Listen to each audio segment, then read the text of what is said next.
Well, back again for day 27 of the 100 horror movies in 31 days. Yesterday was kind of a light day.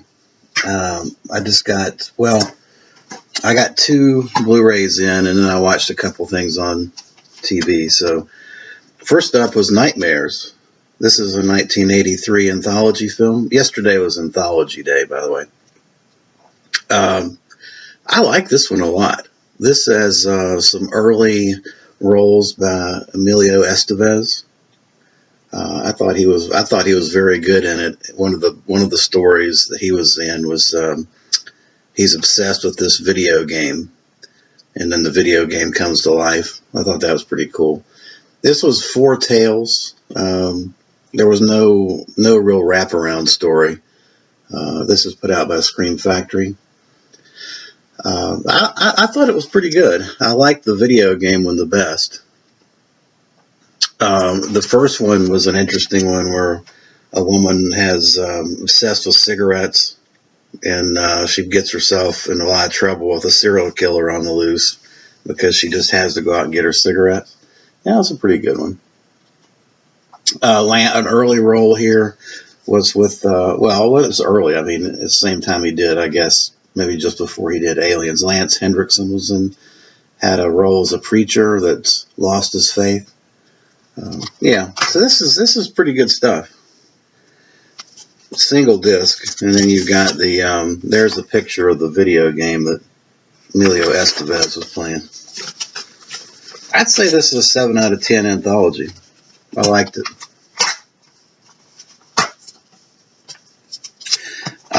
Next up was the movie Hellbound Hellraiser 2.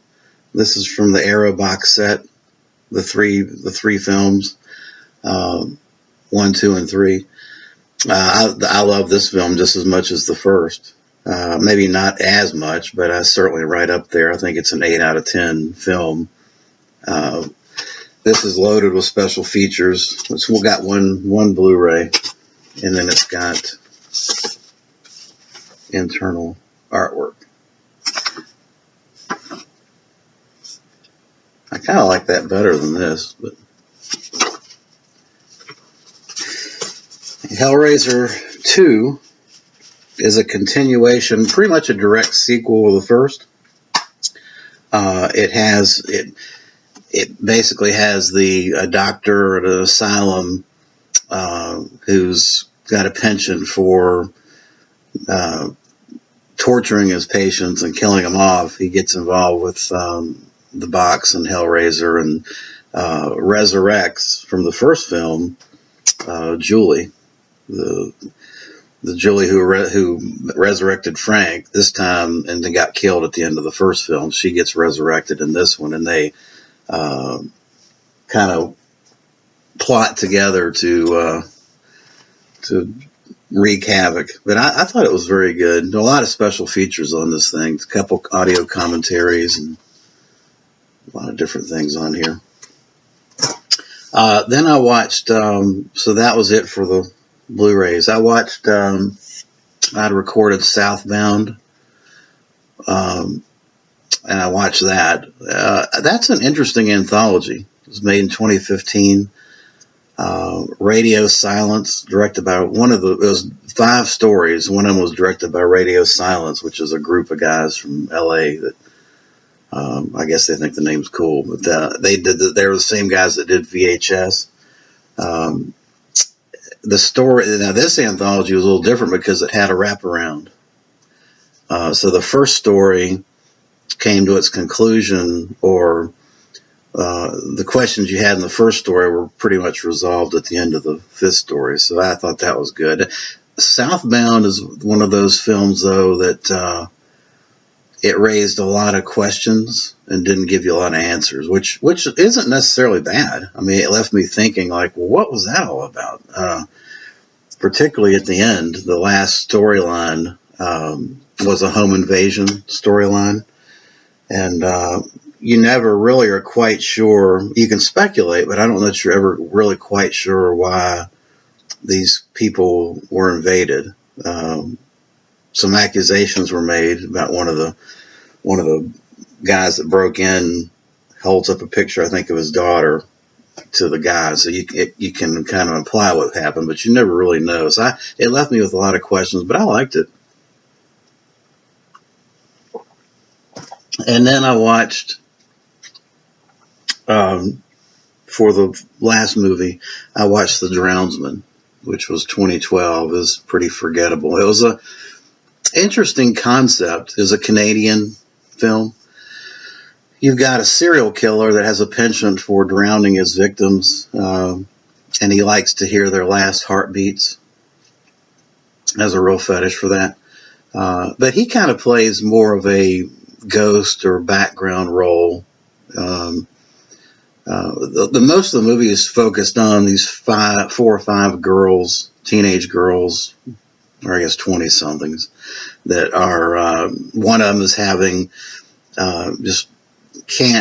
is having nightmares and issues with water, petrified of water.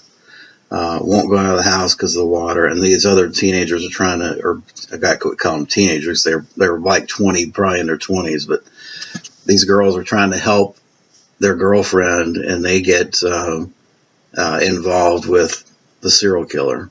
He starts killing them off. It was a very forgettable movie, The Drownsman. You got the running problem that I see a lot with current horror movies, which is you get very pretty right out of the pages of magazines, girls or men or however, but as far as their character and as far as their ability to act and bring something that's memorable to the screen, it's just not there. They're just I'm not going to say they're lifeless, but they just they deliver their lines, they go through the motions, but there's just nothing there to really keep a meaningful remembrance of the film. So it was not good. I give it a 4 out of 10. I got some Blu-ray yesterday. I got 3 Blu-rays and 1 DVD. A couple of these are from Code Red. I had ordered a couple things from Code Red. One of them was Beyond the Door, this double disc, which apparently there was a surplus of copies at the Code Red site, and he may still have some. So it was at a much better price than the typical Code Red pricing. This is a 2-disc. It's not a bad Italian ripoff of Exorcist. Probably a nicer way to put it. It's a homage to The Exorcist. I mean, after The Exorcist came out, you just had a flurry of these type movies that were trying to copy and take advantage of the success of that film. But this has a lot of special features, audio commentary, interviews that I wanted to check out. Then I picked up Messiah of Evil Blu-ray from Code Red. This is I don't know. I've not seen this film, so it looked interesting. It's a 70s. I'm into the 70s drive-in type stuff, and it looked fairly interesting. I'll have to give you a report on that after I watch it. Then I got my copy from Scream Factory of Exorcist 3, which I love this film. George C. Scott and Brad Dourif are fantastic in this thing. When it first came out, I thought it was horrible. I saw it in the theaters. Well, basically my position was anything other than the first film sucked, But I've come to appreciate this one particular. And I don't hate Exorcist 2. I think they botched the ending. But Richard Burton I thought was okay in it, and Linda Blair. I mean, but I don't think Exorcist 2 is total crap anymore.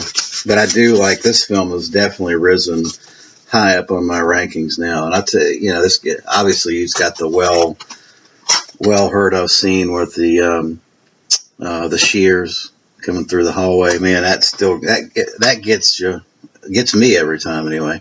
This thing is loaded with special features, and the main reason I got it is because it's got the director's cut, which I really want to see what he was intending. Apparently, he was not happy with kind of the ending and the exorcism ending that came with the original film. I don't think that was his original intent. But at any rate, we'll check that out. Then I got the 2-disc. I had some credits with Amazon Prime, and I picked up Lucio Fulci's Manhattan Baby, the Blue Underground. Can't wait to get into this one. 2-disc set with a booklet. 3-disc set, actually. Manhattan Baby, yeah, I pretty much got to collect all the Fulci stuff. This has got a very good booklet, it looks like. Pretty in-depth. But you've got the soundtrack here, and then you got a Blu-ray DVD combo. And there's the reversible cover art. So yeah, I've to be honest with you, I've not seen this movie either. So I'm looking forward to checking that out, and I'll give a review of this after I watch it. But it looks great, loaded of special features there. So yeah. All right, well that does it for day 27, and I will be back again tomorrow. Appreciate you watching.